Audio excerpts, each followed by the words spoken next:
Бейаймандағы Куйбышев алдағы культура туразының кесінде бұл күнерді орындағы ал шөбі хоккей шасызын идерге шапсынды. Андына жақсы қабызық болды Республиканың национальный база территориальный политика министерствосы иштірген марғы. Анды орындағы ал шөбінің шонға тұзылық проекты үзінжі орынға тұрысқан. Сыйға 200 мың ақшалық грант алған.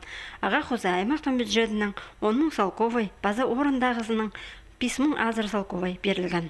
Улей 800 квадратный метр хоккей шазысын грейдер бастып түзеді бізген. Амды столбалар тұрғызылшалар.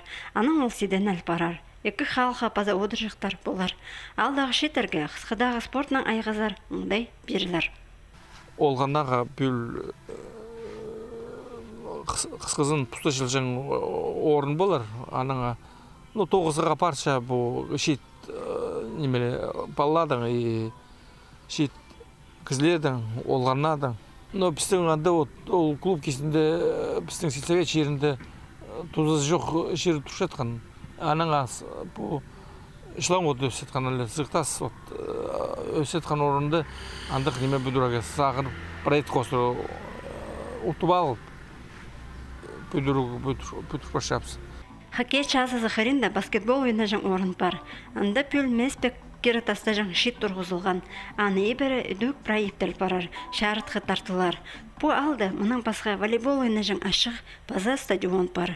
Орындағы ал шөбі шет ұлыстың керексіністерін жақсы білші. Аймақ спорт көрімнерінде күстік спортсменер өскірір үшін аймақ проекттер түстіпші. Күстен жасы шеттеге болсаға немеле етлегілеп гранттарды қостыра. Раз грант пешах азды, но ұтпаж. Араласпаж жаң тегі. Конечно, үрчал раз паллағандық немеле не танығылыға, мұндық көрімдік немеле етіл жатқанды, бүдір жатқанды. Спортның айғас жан орынларына сентябрь айының пастағы шартығынды демге сығар саларлар. Аның пазағы шылды, бұш азыды дөк, ұлған оройна жан ашық темніп саларға бөгін бар.